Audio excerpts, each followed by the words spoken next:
عزیزان گرامی، معزز بہنوں اور بیٹیوں، اللہ رب العزت نے ہمیں اپنی عبادت کے لیے پیدا کیا ہے، اور اللہ رب العزت کی عبادت کی سب سے بڑی علامت نماز ہے۔ رمضان المبارک کے اختتام کی سب سے بڑی علامت یہ نظر آئی کہ مسجدیں خالی ہوئی، اور خاص طور پر فجر کی نماز میں لوگوں کی تقریباً 10% یا 15% تعداد باقی رہ گئی۔ باقی سارے لوگ کہاں گئے؟ یہ جو لوگ جمعہ میں حاضر ہوتے ہیں، یہ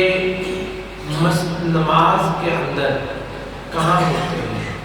نماز میں ان کی تعداد جمعے کی طرح کیوں نہیں ہوتی؟ بلکہ جمعہ ہی نہیں، جتنی بھی آبادی ہے،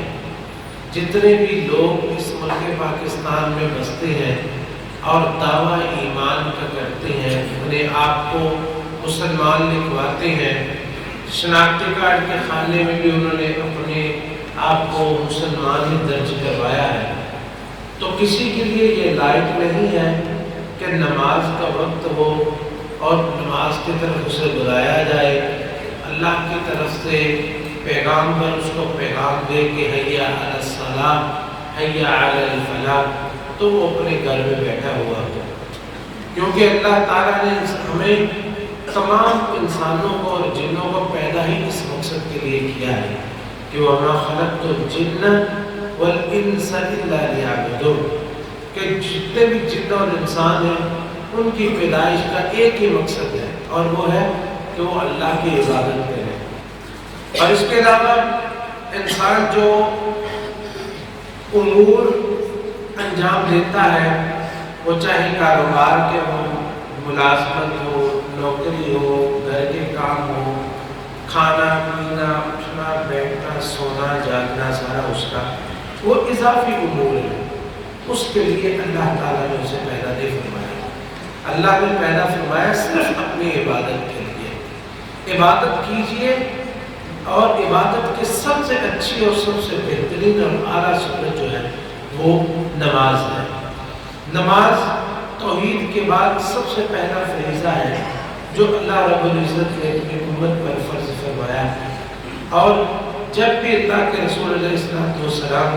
صحابہ کو دعوت کے لیے بھیجتے تو انہیں کیا فرماتے ہیں کہ فَأَوَّلُ مَا تَدْعُونَ إِلَيْهِ شَهَادَةُ أَن لَّا إِلَٰهَ إِلَّا اللَّهُ وَأَنَّ مُحَمَّدًا عَبْدُهُ وَرَسُولُهُ، کہ دعوت دین کی بنیاد توحید،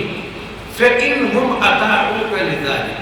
پھر اگر وہ اس بات کو تسلیم کر دے تو انہیں بتا دے فوراً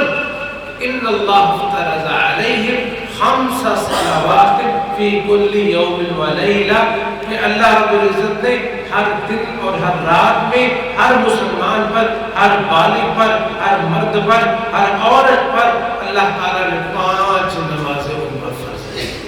اور یہ فریضہ جب سے انسان بلوغت میں قدم رکھتا ہے اس سے کبھی بھی ثابت نہیں ہوتا۔ ہر شکل میں، ہر صورت میں، ہر حالت میں اس کی کیفیت تو بدل سکتی ہے، اور اس کی شروط میں تو نرمی آ سکتی ہے، یا اس کے انداز میں تو فرق پڑ سکتا ہے، نمازوں کو جمع تو کیا جا سکتا ہے، کھڑے ہونے کے استطاعت میں بیٹھ کے پڑھی جا سکتی ہے، بیٹھ کے استطاعت میں لیٹ کے یا اشاروں کے ساتھ یا کسی بھی صورت میں جنگ کی حالت میں ہو تو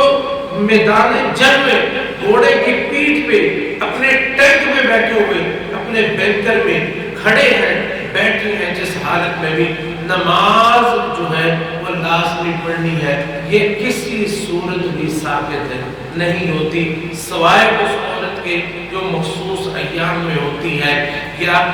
جو ہے وہ مخصوص حالت میں، تو اس وقت جو ہے وہ اس سے نماز جو ہے وہ ساقط ہے۔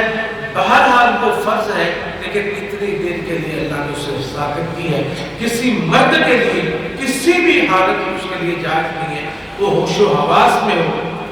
اللہ یہ کہ وہ پاگل ہو جائے یا مر جائے تو پھر جو ہے وہ اس پر نماز فرض نہیں ہے، ورنہ ہر حالت میں ہر صورت میں اللہ تعالیٰ نے 5 نمازیں فرض کی ہر صورت پڑھنا ہے اور اس کے لیے کسی قسم کی کوئی گنجائش موجود نہیں ہے۔ عزیزان گرامی، یہ نماز جو ہے اللہ تعالیٰ نے ہر امت کے لیے رکھی تھی، یہ صرف اس امت کے لیے نہیں ہے بلکہ ہر امت کی عبادت کا بہترین طریقہ جو ہے وہ نماز ہی رہی ہے۔ مثال کے طور پر اللہ رب العزت فرماتے ہیں کہ یونس علیہ السلام کے بارے میں فَلَوْلَا أَنَّهُ كَانَ مِنَ الْمُسَبِّحِينَ لَلَبِثَ فِي بَطْنِهِ إِلَى يَوْمِ يُبْعَثُونَ کہ اگر وہ مسبحین میں سے نہ ہوتے تو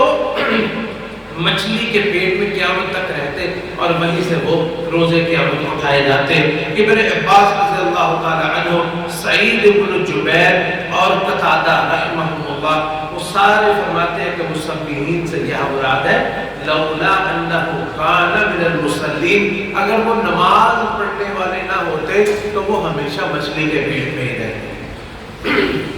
اللہ رب العزت ابو الانبیاء حضرت ابراہیم خلیل علیہ السلام ان کا تذکرہ فرماتے ہیں تو ان کے بارے میں اللہ تعالیٰ نے فرمایا کہ وَإِذْ بَوَّأْنَا لِإِبْرَاهِيمَ مَكَانَ الْبَيْتِ أَلَّا تُشْرِكْ بِي شَيْئًا وَطَهِّرْ بَيْتِيَ لِلطَّائِفِينَ وَالْقَائِمِينَ وَالرُّكَّعِ السُّجُودِ کہ ابراہیم اللہ کے ساتھ شرک نہیں کرنا اور میرے گھر کا خیال کرنا، کیونکہ اس میں طواف کرنے والے بھی آئیں گے، قیام اور رکوع اور سجود کرنے والے بھی آئیں گے۔ اللہ نے پوری نماز کی کیفیت بیان کر دی، قیام بھی بیان کر دیا، رکوع بھی بیان کر دیا اور سجدہ بھی بیان کر دیا ابراہیم علیہ السلام کو۔ تو اس لیے ابراہیم علیہ السلام کو نماز کی اہمیت کا علم تھا، اس لیے جب انہوں نے اللہ سے دعائیں کی تو اس دعا میں وہ عظیم الشان دعا شامل ہے جو رسول اللہ صلی اللہ علیہ وسلم نماز میں بھی پڑھا کرتے تھے کہ رب اجعلنی مقیم الصلاۃ ومن ذریتی، اور یہ کس وقت پڑھتے تھے؟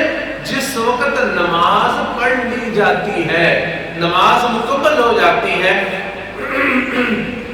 درود شریف تک نماز مکمل ہو جاتی ہے، اگر درود شریف کے بعد کچھ سلام کہتے ہیں تو اس کی نماز مکمل ہے، لیکن وہاں پہ ٹہل کے دعائیں کی جاتی ہے اور دعا کا بہترین وقت ہے ان دعاؤں میں سے ایک وہ دعا جو ابراہیم علیہ السلام نے کی تھی کہ رب اجعلنی مقیم الصلاۃ ومن ذریتی، کہ اے اللہ مجھے اور میری اولاد کو نماز قائم کرنے والا بنا دو۔ ہم بھی نماز کے آخر میں یہ نماز پڑھ رہے ہوتے ہیں، نماز کی حالت میں ہوتے ہیں، نماز مکمل کر چکے ہوتے ہیں اور اللہ سے یہ دعا کرتے ہیں کہ یا اللہ جس نعمت سے تو نے ہمیں سرفراز فرما دیا ہے یہ نعمت کہیں ہم سے چھین نہ لینا، رب اجعلنی مقیم الصلاۃ ومن ذریتی، اللہ مجھے ہمیشہ نماز قائم کرنے والا بنا کے رکھنا اور میری اولاد کو بھی یہ توفیق نصیب فرمانا کہ اللہ مجھے نماز قائم کرنے والا۔ اسی طرح داؤد علیہ السلام کا اللہ نے ذکر فرمایا کہ فاستغفر ربہ، کہ داؤد علیہ السلام ایک فیصلہ کرنا ایک ان کے پاس آیا اور انہیں محسوس ہوا کہ یہ فیصلہ جو ہے اس میں اللہ تعالیٰ نے مجھے تنبیہ کی ہے اور کسی معاملے کی طرف توجہ دلائی ہے، تو کیا کیا انہوں نے؟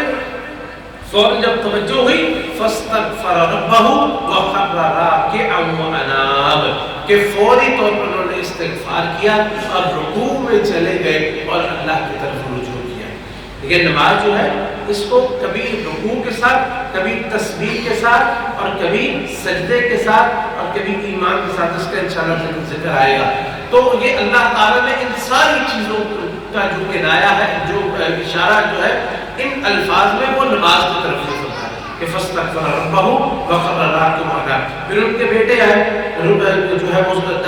سلیمان علیہ السلام، تو وہ بھی ان کے بارے میں بھی اللہ تعالیٰ نے اسی طرح ذکر فرمایا، لمبا قصہ ہے کہ کس طرح ان کی توجہ جو ہے وہ ہر وقت جو ہے وہ نماز پر ہی ہوتی تھی۔ زکریا علیہ السلام کا قصہ آپ نے سنا کہ جس وقت مریم کو اللہ تعالیٰ نے پھل بے موسم اور بغیر سبب کے عطا فرمائے تو اس وقت انہوں نے پھر اللہ سے اپنی اولاد کے لیے دعائیں مانگنا شروع کی، اور دعا کس حالت میں کی؟ نماز کی حالت میں۔ اس لیے اللہ تعالیٰ نے جو نقشہ کھینچا فَنَادَتْهُ الْمَلَائِكَةُ وَهُوَ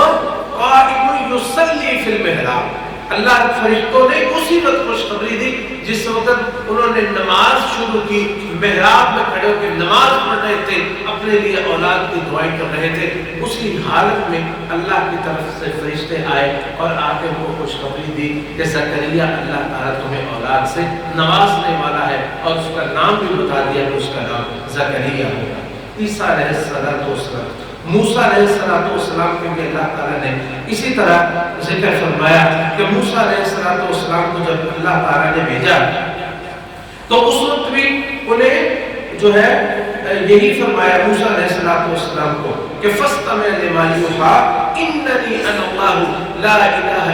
إِلَّا أَنَا فَاعْبُدْنِي وَأَقِمِ الصَّلَاةَ لِذِكْرِي۔ پہلی ملاقات ہے اللہ رب العزت سے، اللہ رب العزت سے پہلی ملاقات جو طور میں ہوئی تھی، اسی وقت جب نبوت اللہ رب العزت نے عطا فرمائی تو اللہ تعالیٰ نے کیا فرمایا کہ موسیٰ جو کچھ کہا جا رہا ہے ذرا غور سے سننا۔ سب سے پہلے میں بتا دوں انی انا اللہ لا الہ الا انا، میں بتا دوں میں کون ہوں، میں تیرا خالق و مالک رب ہوں، اور یاد رکھنا فاعبدنی وَأَقِمُ الصَّلَاةَ لِذِكْرِي، عبادت صرف میری کرنا، اور ساتھ عبادت کا طریقہ بھی بتا دیا کہ وَأَقِمُ الصَّلَاةَ لِذِكْرِي کہ میرے ذکر کو قائم رکھنے کے لیے تم نماز پڑھنا۔ اور اسی طرح عیسیٰ علیہ السلام کون سی حالت تھا اور کون سا وقت تھا کہ جس وقت عیسیٰ علیہ السلام کی زبان سے اللہ رب العزت نے نماز کی اہمیت ذکر فرمائی کہ جس وقت پوری قوم جو ہے وہ یہ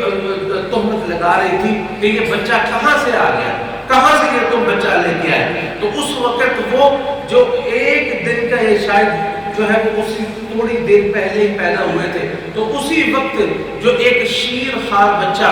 نو مولود بچہ بولے اور اپنے منہ سے کیا کہے انی عبداللہ آتانی الکتاب وجعلنی نبیا وجعلنی مبارکا اینما کنت فاوصانی بالصلاة والزکاة ما دمت حیا، کہ عیسیٰ علیہ السلام نے پہلا کلام جو کیا وہ سب سے پہلے یہ کہ میں کون ہوں، میں اللہ کا بندہ، انی عبداللہ آتانی الکتاب، اللہ مجھے کتاب عنایت فرمائے گا، وجعلنی نبیا، اللہ نے نبی بنا کے مبارک بنا کے مجھے بھیجا، اور اللہ نے مجھے نصیحت کی، وصیت کی، وَأَوْصَانِي بِالصَّلَاةِ وَالزَّكَاةِ کہ میں نماز ادا کروں۔ اب کیا شیر خوار بچے پر نماز فرض ہوتی ہے یا وہ پڑھ سکتا ہے بچہ نماز؟ لیکن اسی وقت اللہ رب العزت نے اس کے منہ سے ان کی زبانی جو ہے یہ الفاظ ان سے ادا کروائے کہ وَأَوْصَانِي بِالصَّلَاةِ، پیدا ہوتے ہی بچے کے منہ سے نماز کی فرضیت اور اس کی اہمیت کے الفاظ اللہ رب العزت نے ادا فرمائے۔ اور تمام انبیاء کے بارے میں اللہ تعالیٰ نے ایک جگہ پہ قرآن مجید میں بہت سارے انبیاء کا ذکر فرمایا ہے۔ انبیاء کا سب کا ذکر، بہت تھوڑے سے انبیاء ہیں جن کا ذکر ہے، لیکن جن کا ذکر فرمایا اولئک الذین انعم اللہ علیہم من النبیین من ذریۃ آدم وممن حملنا مع نوح ومن ذریۃ ابراہیم واسرائیل وممن ہدینا واجتبینا اذا تتلی علیہم آیات الرحمن خروا سجدا وبکیا۔ تو یہ وہ انبیاء ہیں جن پر اللہ نے انعام فرمایا، کچھ آدم کی اولاد، کچھ نوح کی اولاد، کچھ ابراہیم کی اولاد، کچھ جو ہے وہ ان کے بیٹے یعقوب کی اولاد۔ تو جو ہے یہ سارا ذکر کرنے کے بعد اللہ تعالیٰ نے فرمایا کہ یہ جب بھی ان پر اللہ کی آیات پڑھی جاتی ہیں خروا سجدا وبکیا، تو روتے ہوئے یہ سجدوں میں چلے جاتے ہیں، روتے ہوئے یہ سجدوں میں چلے جاتے ہیں۔ یہ انبیاء کرام جتنے بھی تھے سب انبیاء پر اللہ رب العزت نے نماز کو جو ہے وہ فرض قرار دیا تھا۔ اس لیے رسول اللہ صلی اللہ علیہ وسلم پر بھی جب نماز فرض کرنی تھی تو یہ عام احکام کی طرح یہ حکم نازل نہیں ہوا، بلکہ اللہ رب العزت نے اس کے لیے ایک مخصوص دن کا انتخاب کیا اور مخصوص جگہ کا انتخاب کیا۔ وہ دن کون سا تھا؟ وہ لیلۃ القدر، وہ جو دن جس کی رات کو اللہ کے رسول علیہ السلام کو آسمانوں کی طرف لے جایا گیا۔ پہلے جو ہے وہ دیکھیں سارا معراج کا سفر کہاں سے ہے، کہاں سے شروع ہوتا ہے؟ بیت اللہ سے شروع ہوتا ہے جس کی طرف منہ کر کے ہم نماز پڑھتے ہیں۔ حتیم سے شروع ہوا اور حتیم سے بیت المقدس کی طرف گیا، ایک مسجد سے مسجد کی طرف، مسجد سے مسجد کی طرف ایک سفر ہوا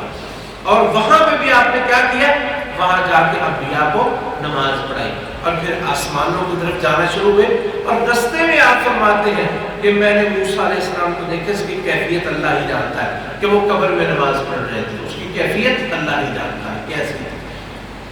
پھر آسمانوں کی طرف لے جائے گئے، 1 2 3 4 5 6 7ویں آسمان پہ پہنچے تو اللہ رب العزت سے ہم کلام ہوا تو اللہ تعالیٰ نے آپ کو 3 تحفے عنایت فرمائے۔ یہ نماز جو ہے یہ کوئی بوجھ نہیں ہے، اور یہ نماز جو ہے یہ کوئی ایسی کوئی چیز نہیں کہ انسان کے اوپر لاد دی گئی، یہ تو سید الانبیاء سید الاولین والآخرین کو اللہ کی طرف سے عنایت کرتا تحفہ تھا۔ اس کو تحفہ سمجھ کے قبول کیجیے، اس کو بوجھ سمجھ کے نہیں۔ کئی دفعہ ہوتا ہے نماز پڑھ کے کہتے ہیں شکر سروں پہاڑ اللہ، کہہ دیتے ہیں نا ہم شکر سروں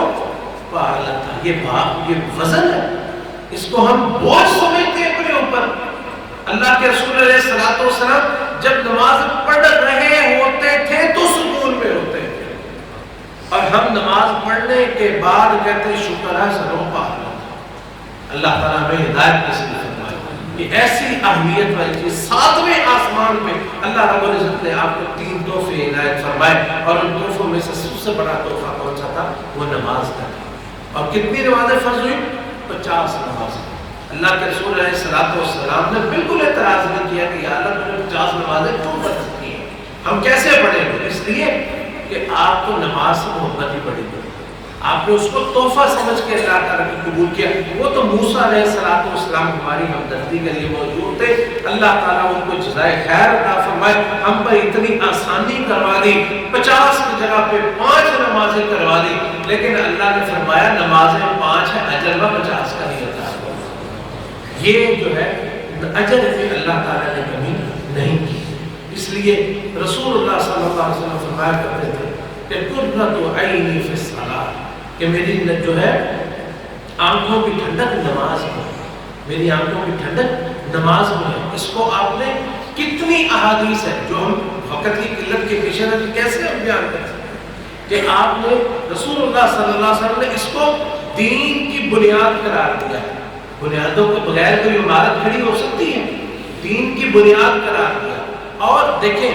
کہ جس وقت آپ نے مثال دی، لوگ اس وقت خیموں میں رہتے تھے، اور خیمے اور اسی طرح یا گھروں میں رہتے تھے یا خیموں میں رہتے تھے، دونوں کی شاندار مثال ہے۔ اور اسی طرح میں کہ الصلاۃ عماد الدین، کہ نماز جو ہے وہ دین کا ستون ہے۔ آپ نے کبھی خیمہ دیکھا ہو، یا جو خیمے لگتے تھے وہ درمیان میں ایک جو ہے وہ لکڑی یا لوہا اس کو کھڑا کر کے پورا خیمہ اس کے اوپر کھڑا ہوتا ہے، اس ستون جو درمیان میں عماد ہوتا ہے، دستور ہوتا ہے، وہ کھڑا کیا جاتا ہے، اس کو زمین کے اندر جو ہے وہ گاڑ دیا جاتا ہے، اس کے اوپر پھر جو ہے وہ اس کے سرے کے اوپر وہ کپڑا رکھا جاتا ہے، اور پھر جو ہے وہ زمین پہ دونوں چاروں سائڈوں سے وہ زمین کے اوپر جو ہے وہ اس کو رکھ کے وہ باندھ دیا جاتا، پتھروں کے ساتھ یا زمین کے اندر کوئی چیز ٹھوک کے اس کے ساتھ باندھ دیا جاتا۔ اگر وہ دیکھیں جس کے اوپر پوری کا پورا خیمہ کس کے اوپر کھڑا ہوتا ہے؟ اس ستون کے اوپر کھڑا ہوتا ہے۔ اگر وہ اٹھا لیا جائے تو چاہے جتنی بھی لکڑیاں ہیں اس کا کپڑا کسی کام کا نہیں، اور اس کی لکڑیاں، اس کی تنابیں، کوئی چیز کسی کام کی نہیں۔ یہ بڑی فصیح و بلیغ مثال رسول اللہ صلی اللہ علیہ وسلم نے دی، جس وقت آپ نے فرمایا کہ الصلاۃ عماد الدین، کہ نماز جو ہے وہ دین کا ستون ہے۔ اس لیے رسول اللہ صلی اللہ علیہ وسلم جو ہے آپ جب بھی پریشان ہوتے ہیں فرمایا کرتے تھے ارے یا بلال، بلال ہمیں سکون دیجیے، ہمیں آرام دیجیے، ہم پریشان ہیں، ہم بے چین ہیں، ہمیں جو ہے وہ تکلیف آئی ہے، ارے یا بلال، بلال ہمیں راحت دیجیے۔ اور بلال راحت کس طرح دیتے ہیں؟ اللہ اکبر کی صدا میں، اور جب آپ نماز پڑھتے تھے تو آپ کی پریشانیاں دور ہو جایا کرتے تھے، آپ کے غم چھٹ جایا کرتے تھے، آپ کی تکلیفیں دور ہو جاتی تھی۔ آپ نے کبھی جو ہے لعنت کرنے میں اللہ کے رسول علیہ الصلوۃ والسلام بڑے ہی محتاط تھے، لیکن اللہ تعالیٰ نے ایک دفعہ آپ کی نمازیں اثر رہ گئی تو آپ نے فرمایا اللہ تعالیٰ ان کافروں کی قبروں کو آگ آگ سے بندے انہوں نے میری نماز لیٹ کر دی،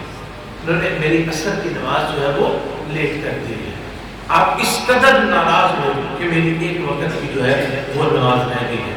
عزیزان گرامی، یہ رسول اللہ صلی اللہ علیہ وسلم کی وصیت جو ہے وہ آپ ساری زندگی قرآن کریم کی آیات بے شمار جو نماز کے بارے میں، نماز کی اہمیت کے بارے میں اور نماز کی فضیلت کے بارے میں، اور آپ ساری زندگی اپنے نماز پڑھ کے اور نماز کی اہمیت کا بتلا کے کہ کس طرح اور کس حالت میں آپ نے نمازیں ادا کی اور کس طرح آپ کو نماز کے ساتھ سکون ہوتا تھا، اور آپ کی شروع سے آخر تک زندگی جو ہے وہ ساری کی ساری نماز کی اہمیت بتلاتے بتلاتے گزر گئی، حتیٰ کہ آپ کی آخری وصیت جو ہے وہ بھی نماز سے، اس کا ذکر انشاءاللہ اگلے خطبے میں ذکر کریں گے۔ حضرات گرامی، ہم نے ذکر کیا تھا کہ اللہ کے رسول علیہ السلام کا اس دنیا سے جب جانے کا وقت آیا، آپ کی وفات کا وقت آیا، تو آپ کو اس وقت بھی اپنی اور امت کی نماز کی فکر، اپنی اور امت کی نماز کی فکر۔ رسول اللہ صلی اللہ علیہ وسلم کی وفات 12 ربیع الاول سن 10 ہجری میں ہوئی، لیکن آپ نے آخری نماز جو صحابہ کو پڑھائی، یہ سوموار کا دن تھا، آخری نماز جمعرات والے دن ظہر کی نماز آپ نے، وہ آخری نماز تھی جو آپ نے اپنی امت کو پڑھائی۔ ظہر کی نماز پڑھانے کے بعد آپ گھر تشریف لائے، آپ کو بہت تیز بخار ہو گیا اور شدید جسم کے اندر تکلیف اور درد کی انتہا درجے کی کیفیت ہوئی۔ آپ پر کئی دفعہ بے ہوشی طاری ہو جاتی ہے، آپ نماز کے لیے اٹھنے کی کوشش کرتے آتے پڑھانے کے لیے کہ میں نماز پڑھوں، لیکن آپ کے اندر آپ کے بس میں نہیں رہا، آپ آ نہیں سکے۔ پھر آپ نے فرمایا مروا ابا بکر فلیصلی بالناس، ابو بکر کو حکم دو تو وہ لوگوں کو نماز پڑھائے۔ جمعہ ہفتہ جمعرات کی ساری نمازیں باقی، اور جمعے کی اور ہفتے کی اور اتوار کی یہ ساری نمازیں جو ہیں یہ حضرت ابو بکر صدیق رضی اللہ تعالیٰ عنہ وہی امت کو پڑھاتے رہے۔ کیفیت کیا تھی کہ آنکھوں سے آنسو تھے جو رکتے نہیں تھے، ایک درد کی کیفیت، پریشانی کی، دل میں غم کہ اللہ کے رسول علیہ السلام جو ہیں وہ اس قدر شدید بیمار اور تکلیف میں کہ وہ آپ ہمیں نماز پڑھانے کے لیے نہیں آ رہے۔ پھر سوموار کا دن تھا، فجر کی نماز کا وقت تھا۔ انس بن مالک رضی اللہ تعالیٰ عنہ بیان کرتے ہیں کہ ان ابا بکر کان یصلی لہ فی وجع النبی صلی اللہ علیہ وسلم الذی توفی فیہ، کہ ابو بکر رضی اللہ تعالیٰ عنہ ہمیں نماز پڑھایا کرتے تھے جس میں اللہ کے رسول علیہ السلام مرض الموت میں جب مبتلا تھے اور شدید تکلیف میں تھے، حتیٰ اذا کان یوم الاثنین وہم صفوف فی الصلاۃ، جمعرات سوموار کا دن تھا اور سارے لوگ جو ہیں وہ نماز کے لیے صفیں بنائے ہوئے، فجر کا وقت تھا، تو حضرت ابو بکر رضی اللہ تعالیٰ عنہ کے پیچھے سارے نماز پڑھ رہے تھے۔ فکشف النبی صلی اللہ علیہ وسلم ستر الحجرۃ ينظر الیہ، اللہ کے رسول علیہ السلام نے اپنے حجرہ مبارک کا پردہ ہٹایا اور صحابہ کو باجماعت نماز پڑھتے ہوئے دیکھا۔ وہ قائم، تھوڑی سی طبیعت بہتر ہوئی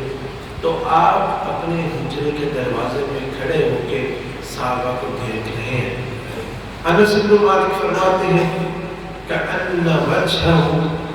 ورقۃ مصحف، آپ کا چہرہ ایسا تھا جیسے قرآن کھلا ہوا، قرآن کے صفوں کی طرح آپ کا چہرہ تھا۔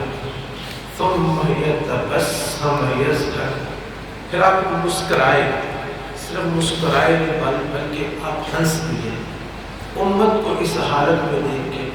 کہ میری امت، میری 23 سالہ محنت آج صبر آبنا ہو گئی اور میرے بغیر بھی امت نماز پڑھ رہی ہے اور باجوان پڑھ رہی ہے، فجر کی نماز ہے، سوموار کا دن ہے، آپ ان کو دیکھ کے ہنسے۔ حضرت انس رضی اللہ تعالیٰ عنہ فرماتے ہیں فَحَمَقْنَا أَن نَفْتَتِنَ مِنَ الْفَرَحِ بِرُؤْيَةِ النَّبِيِّ صلی اللہ علیہ وسلم۔ ہمیں اس نماز میں سمجھ آئے، قریب تھا کہ ہم نماز ہی توڑ دیتے خوشی کی شدت سے کہ اتنے دنوں کے بعد اللہ کے رسول علیہ السلام کے مبارک چہرے کی زیارت۔ فَنَكَسَ ابو بکر عَلَىٰ عَقِبَيْهِ لِيَصِلَ الصَّفَّ، ابو بکر فوراً پیچھے ہٹے تاکہ صف پہ پہنچ جائیں اور اللہ کے رسول علیہ السلام نماز پڑھیں۔ وَظَنَّ أَنَّ النَّبِيَّ صلی اللہ علیہ وسلم خَارِجٌ مِنَ الصَّلَاةِ، یہی انہوں نے سمجھا کہ آپ نماز پڑھانے کے لیے آ رہے ہیں۔ فَأَشَارَ إِلَيْنَا النَّبِيُّ صلی اللہ علیہ وسلم أَنْ أَتِمُّوا الصَّلَاةَ، آپ نے اشارہ فرمایا اپنی نماز کو مکمل کریں۔ یہ آپ کا آخری اشارہ ہے، یہ آخری حکم تھا، یہ آپ کی آخری کیفیت ہے۔ وہ صرف اور پھر آپ نے ہمیشہ کے لیے برتن نیچے گرا دیا۔ فَتُوفِيَ مِنْ يَوْمِهِ، پھر اسی دن رسول اللہ صلی اللہ علیہ وسلم کی وفات ہو گئی۔ لیکن وفات سے پہلے اللہ تعالیٰ نے رسول اللہ صلی اللہ علیہ وسلم کو یہ خوش نما منظر دکھا دیا، یہ خوش کن منظر دکھا دیا کہ جس کے لیے آپ ساری زندگی محنت کرتے رہے، آپ نے آخری منظر یہ دیکھا کہ امت باجماعت فجر کی نماز پڑھ رہی ہے۔ امت کو اس حالت میں دیکھ کے آپ مرض الموت میں اتنی شدید تکلیف میں اگر ذرا بھی ممکن ہوتا تو آپ فوری طور پر مسجد میں تشریف لے آتے، لیکن ممکن نہ تھا، اتنی شدید تکلیف تھی۔ لیکن اس تکلیف میں بھی آپ ایسا مسکرائے کہ صحابہ کے سامنے آپ کو صحابہ نے ہنسنے کی آپ کی آواز بھی سنی۔ اور پھر یہی نہیں بلکہ جس وقت آپ نے پردہ گرایا اور پھر اندر آپ بے بس ہو گئے، حضرت علی رضی اللہ تعالیٰ عنہ بیان کرتے ہیں کہ کان آخر کلام رسول اللہ صلی اللہ علیہ وسلم الصلاۃ الصلاۃ اتقوا اللہ فیما ملکت ایمانکم، کہ آپ کا آخری کلام، آپ کے آخری الفاظ جو زبان سے ادا ہوئے وہ یہی تھے کہ لوگوں نماز کا خیال رکھنا، نماز کا خیال رکھنا اور اپنی لوٹوں اور غلاموں کا خیال رکھنا۔ حضرت انس رضی اللہ تعالیٰ عنہ بیان کرتے ہیں کانت عامت وصیت رسول اللہ صلی اللہ علیہ وسلم حین حضرت الوفات، جب رسول اللہ صلی اللہ علیہ وسلم کی وفات کا وقت آیا تو آپ کی نصیحت یہی تھی وَهُوَ يُغَرْغِرُ بِنَفْسِهِ، آپ اپنی سانس کو کھینچ کھینچ کر لے رہے، آخری لمحے تھے، آخری سانسیں تھے۔ اس وقت انسان کون سی بات کرتا ہے؟ جو سب سے اہم ترین بات ہوتی ہے، اور اہم ترین بات کیا تھی؟ الصلاۃ وما ملکت ایمانکم، لوگوں میرے بعد نماز کا خیال رکھنا اور اپنی لوٹوں اور اپنے غلاموں کا خیال رکھنا۔ ام سلمہ نبی علیہ السلام کی بیوی اور ہماری ماں فرماتی ہے کہ اللہ کان عامت وصیت نبی اللہ صلی اللہ علیہ وسلم عند موتہ الصلاۃ والصلاۃ وما ملکت ایمانکم، کہ آپ کی آخری وصیت یہی تھی کہ لوگوں نماز۔ یہ تین گواہیاں آپ کے گھر سے، آپ کے داماد حضرت علی، آپ کے خدمت گزار حضرت انس اور آپ کی بیوی ام سلمہ، تینوں کے الفاظ یہ ہیں الصلاۃ والصلاۃ وما ملکت ایمانکم، لوگوں نماز کا خیال رکھنا، نماز کا خیال رکھنا اور اپنے غلاموں اور لوٹیوں کا خیال رکھنا۔ حتی جعل نبی اللہ صلی اللہ علیہ وسلم یلجلجها فی صدرہ وما یفیض بها لسانہ، حتیٰ کہ ایسا ہو گیا کہ اللہ کے رسول علیہ السلام کی زبان نے آپ کا ساتھ نہ دیا اور آپ کے حلق میں اور آپ کے سینے میں یہی الفاظ ہیں الصلاۃ الصلاۃ، پھر آپ کی زبان اس سے آگے نہیں چل سکتی۔ یہ آخری الفاظ تھے جو رسول اللہ صلی اللہ علیہ وسلم نے اس امت کو جس کا حکم دیا ہے۔ کتنے خوش قسمت وہ لوگ تھے جنہوں نے اللہ کے رسول علیہ السلام کو جاتے جاتے خوشی کا موقع نصیب فرمایا کہ اللہ کے رسول علیہ السلام ان کو دیکھ کے مسکرا دیے۔ اللہ تعالیٰ نے آپ کی آنکھیں ٹھنڈک کر دی، ٹھنڈی کر دی، کیونکہ آپ فرمایا کرتے تھے کہ جو قرۃ عینی فی الصلاۃ، کہ میری آنکھوں کی ٹھنڈک نماز کے اندر ہے۔ آپ خود بھی نماز پڑھتے، اور جب آپ اپنے امتیوں کو نماز پڑھتے دیکھتے تو جاتے جاتے بھی اللہ نے آپ کے سینے کو ٹھنڈا کر دیا اور آپ کی آنکھوں کو ٹھنڈا کر دیا۔ کتنا بدبخت وہ انسان ہوگا کہ جو اتنی وصیتوں کے بعد بھی پھر نماز کے معاملے میں وہ غفلت کرے اور نماز کو چھوڑے رکھے اور پھر اپنے آپ کو مسلمان بھی کہے۔